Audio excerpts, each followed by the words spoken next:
السلام عليكم، تحياتي للجميع ورمضان مبارك سعيد. حياكم الله أيها الأحبة الكرام، طبتم وطاب ممشاكم، وتقبل الله منا ومنكم الصيام والقيام وصالح الأعمال، وغفر الله لنا ولكم في هذه العشر الأواخر يا رب العالمين، وعاتق الله رقابنا ورقابكم من النار يا رب العالمين. إخواتي الكرام، ماذا نقول؟ نتكلم عن دولة الهبال، دولة الجزائر. كيف ما كتعرفوا هذه الدولة هذه اللي هل خرجت. تعلم يا بوخنونه يا المنتن يعني اللي راك ورا الفيسبوك تاعك تحلف فمك وتقول فرنسا قطع فرنسا ولا؟ هل تعلم يا المنتن يا المخلان يا المصنان ان مقر الخطوط الجويه الجزائريه اراجيري تاع بلا سودان في وسط العاصمه نسميها لا تسمي لافاك سنترال؟ شفتوا اراجيري هذيك الكبيره؟ هذيك مقر الباطنه كامل تاع اراجيري اللي فيها ديوان الثقافه والاعلام بكري تاع الخضر بن تركي ربي يطول في عمره ونقول له صحه رمضانك. هي اراجيري كامل الباطنه كامل لسيده يهوديه فرنسيه، ولحد الان 2025 اراجيري تخلصها 30 مليار سنتيم كل عام، راهم كاينين عليه. اذا شوف، هذه امراء، يعني شوف العقليه. يعني في داخل العاصمه الجزائريه مازال فرنسا عندها البنايات ديالهم. بين هذه البنايات هذه فين كاين هذه العاصمه هذه، فين كاين هذه العماره هذه اللي هي كاين اللي يتكلم عليها بن قصدير، هذه اللي شدها الخطوط الجزائريه وتخلص 30 مليار سنتيم.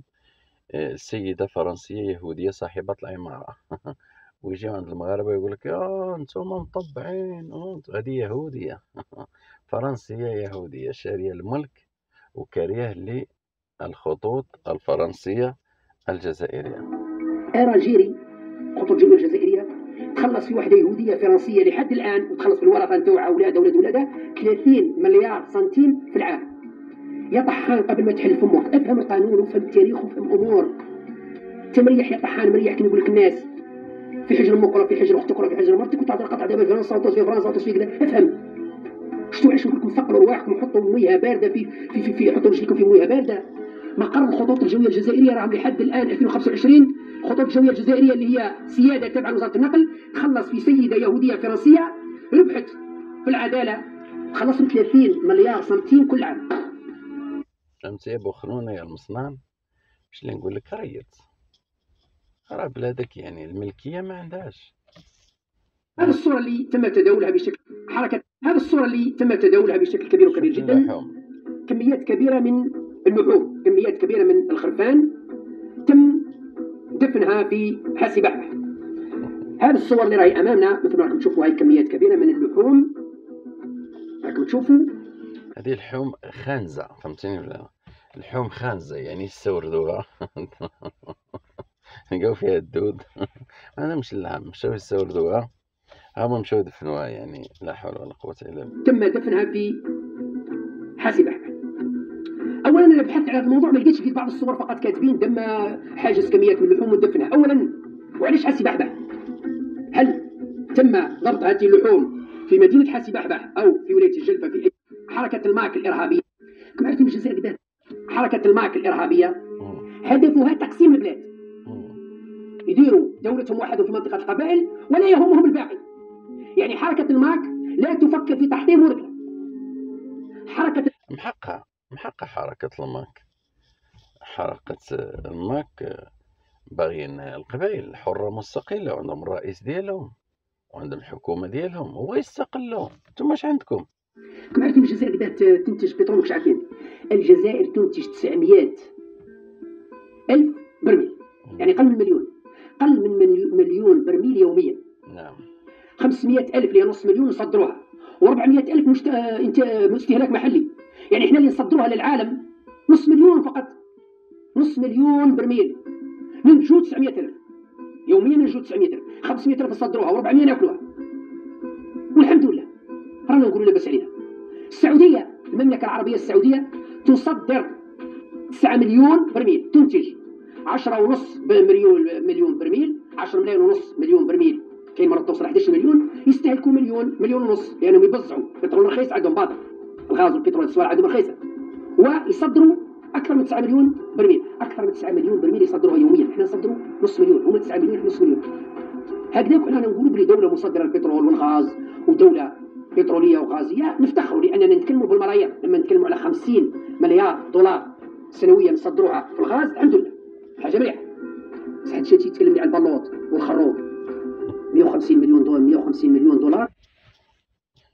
الخطر الاعظم الذي يهدد الجزائر ياتي من تركيا. دابا بداو كيعيقوا تركيا علاش ما جاتش لعندكم يا الكرغول يسمعني ودير عندكم شركه ديال بيرقدار رغم ان استعمرتكم 450 عام؟ جات الى المملكه المغربيه لان المملكه المغربيه الامه، المملكه المغربيه الاصل، المملكه المغربيه وازنه، المملكه المغربيه عندها البنيه التحتيه وعندها ثقل وعندها عقول وعندها ايضا مؤشرات وعندها اماره المؤمنين الملكيه. حفظ الله هذه البلاد هذه ديالنا، يعني بالملكيه والامن والاستقرار والبنيه التحتيه والبنوك مستقره. اش جا عندك؟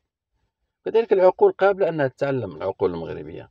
انت لا تجي عندك شركه تسرقوا لهم حتى الماتيريال الشريف. اسمع شنو نقول. الخطر الاعظم الذي يهدد الجزائر ياتي من تركيا. ونعاود نذكر انني قلت ان الخطر القادم من الجنوب الشرقي، والخطر القادم من الجنوب الشرقي سيكون من تركيا، لانه اي مشكل يجينا من مالي او من النيجر او من ليبيا المتسبب فيه تركيا التي ترسل الارهابيين في جنوب ليبيا، تركيا التي تزود المتمردين في مالي والنيجر وليبيا بطائرات بدون طيار وبصواريخ وباسلحه، تركيا التي تدعم الانقلابيين في مالي والنيجر وحتى في ليبيا.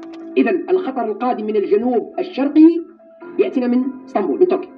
نعم، مهما كان الخطر، لان تركيا راهي تلعب في الحديقه الخلفيه او على حدودنا الجنوبيه الشرقيه، راهي تلعب في مالي، راهي تلعب في النيجر، راهي تلعب في ليبيا. نعم، هذه النقطه الاولى. النقطه الثانيه، خطر الاسلاميين الاغبياء السذج اكبر بكثير من خطر العلمانيين او خطر اللائكيين. نعم، هذا للتاريخ. لماذا؟ لان الاسلامويين المتطرفين او اللي لاعبينها شويه معتدلين بما فيهم هذو جماعه اردوغان الاخوان هم اكبر حليف لاسرائيل. وهذا ليس هادشي اللي نقولوا انا دائما فعلا. اذا هذا هو الحق. هنا عنده الصح. ذاك الاخوانجيه وهاد العدو البهتان وهاد بحال هذا راه يتحالفوا مع ايران ويتحالفوا مع اسرائيل، راهم خطر. هذا كلام صحيح فعلا، هذا كلام صحيح. شهادة بن سديرة او شهاده اي واحد جزائري، هذا بشهاده اتراك نواب في البرلمان التركي ومعارضين في البرلمان التركي يقولون هذا الكلام، ان تركيا خاصه ايام الاخوان، ايام حكم اردوغان، دعمهم لا مشروط، دعمهم كبير وكبير جدا للكيان الصهيوني. اكبر المجازر التي تعرض لها الشعب الفلسطيني، اكبر المجازر التي تعرض لها الشعب في قطاع غزه للاسف شديد حدثت خلال فتره حكم اردوغان. نعم، وكل المساعدات التي تاتي الى اسرائيل من سلاح ومن غذاء ومن لباس تاتي من تركيا. الخطر الاعظم الذي يهدد الجزائر. اذا هنا ملي كنقولها لكم هادو اللي كتشوفوا مثلا كيخرجوا وهادوك هاد الاسلام السياسي حتى في المغرب حذاري، لان في المغرب كاينين واحد الطبقه اللي عندي واحد التسجيلات عليهم اللي هما نشوفهم. هذا ماشي مفبرك، هذه الحقيقه. ما كنظن في التليفون الاخر.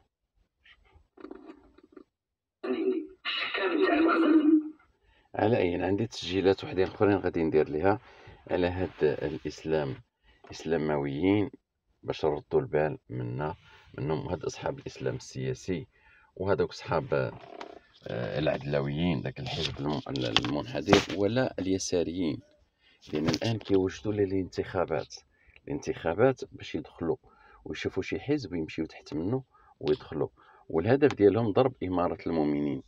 اذا هنا ملحت لكم من هاد الشهاده، واياكم ان تثيقوا في الاسلام فهاد الاخوانجيه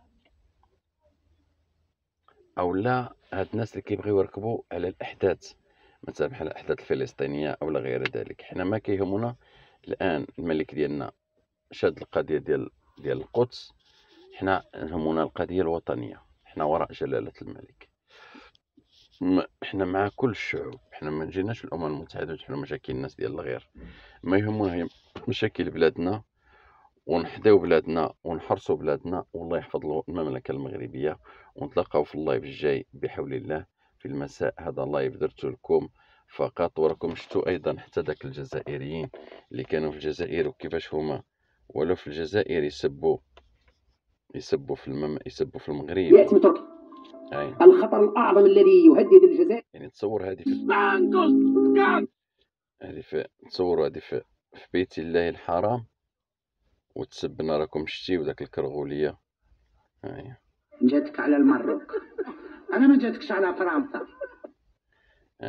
اللي تسب فينا. هاي بريزيدون فيف نوتر ارمي ناسيونال، فيف المخابرات الجزائريه، كواغا نو مارتير اي لو سيرمون دي مارتير، اوني توجور لا. هاد الشيبانيه هي اللي جالسه كتسب في المغرب والمغاربه من بيت الله الحرام.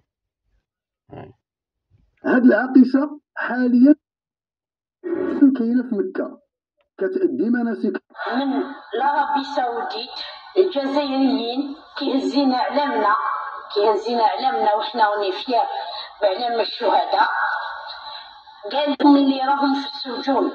هذيك الشويطة اللي كتفتخري بها يا أم تقبل كارت بسيكاتري ديروه لبناتكم اللي حرموا عليهم. هذه الكرغوليه جالسه تسب هنا. شوفوا المنتخب ديالهم كياكل رمضان اخوتي، قسما بالله الا كياكلوا رمضان بالنهار. كاسونغو ياي مونباري نانغا. شوفوا الطبله واكلين خارطين رمضان في النهار، لعبوا الكره وكيشربوا الماء. الله يستر، طلبوا الله السلام. شوفوا هنا شنو كيقولوا. وي حنا مهابل. ديك الارض تاعنا كامل كاع نسالوا فيها قطعه السعوديه. كل مسلم على وجه الارض يسال فيها حبه تراب. اول شيء حبيبتي جيبي وثيقه استقلالك بعدين تكلمي، هذا اول شيء.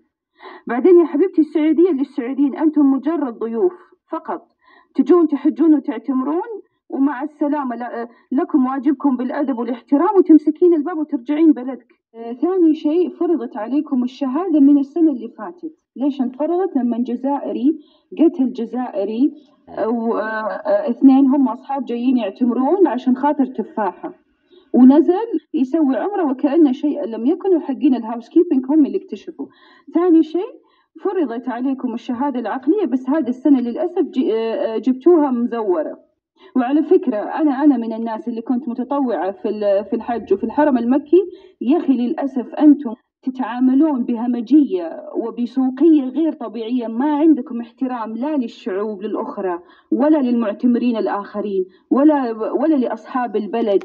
همجية وعنجهية بشكل لا يعقل. هذه العقلية ديالهم، هذه العقلية الجزائرية يعني. كذلك غادي نوريكم واحد الفيديو ديال واحد الأخ. شو واحد الجزائري شوط الحرام فاعله، المغربي عطاه الطاجين. شوفوا هذا فاتني، خصنا نشوف نوري لكم. السلام عليكم، صحافتكم اخوتي، تحياتي لكم المغاربه نساء ورجال. خليكم واحد الفيديو صنتو مزيان ونرجع لكم. السلام عليكم خوتي، صحافتكم. لا حبيت نوريكم حاجه يا هبك. هنا في الكامب ليه ممنوع ما تقدرش تطيب. حضرت مع واحد الانسان مغربي الله يكثر خيره يا مغاربه والله العظيم غير وريتو لنا كل شو. قلت له جيب لي طاجين، قلت له يا اخو من فوق الغيري الفريق. لا مسكين الملك تاعكم اللي جاهل. سمعتوا البغل كيفاش كان يهضر وكيفاش يتكلم؟ سمع اود الكرغولي اود الفرنسي، نتو داك الشماته ديال هاد الحمار اللي كيعجب لك الماكله، وانتم اللي كتوكلوهم في الجوامع في بلجيكا وفي فرنسا وفي اوروبا عامه، لانهم هما ما يعرفوا يطيبوا، ما يعرفوا ياكلوا، ما يعرفوا يهضروا، ما يعرفوا يلبسوا، ما يعرفوا والو، مقابلين غير السرقه الموصوفه وهذا الشيء اللي كانوا يستعرفوا بها. وانتم كتجيبوا لهم الماكله وكتوكلوهم، وشوفوا كيفاش كيضربوا لكم في جلاله الملك وكيفاش كياكلوا الغله وكيسبوا المله. اسمع ولد الكلبه، حنا رانا مربين تربيه الملوك وحنا نعرفوا كيفاش اكرام الضيف. شوف ولد الحرام شد الماكله وهدر خايف الملك ولد الذين. عليه من النعلة ما يستحق نعلة الله، وعليك صبا صبا. إخواني الكرام، تحياتي لكم، أحبكم في الله. اللايك، التعاليق، خلونا التعاليق ديالكم، اللايكات. نلتقي في اللايف الجاي بحول الله. هذاك الغولي قال لك إذا كرمت الكريم ملكته، وإذا كرمت اللئيم تمرد. شوف شنو شد الطعام وجابوا له المغربي ويوكلوا ويهضر في المعليك. ايه زيد لك معود الكرغولي.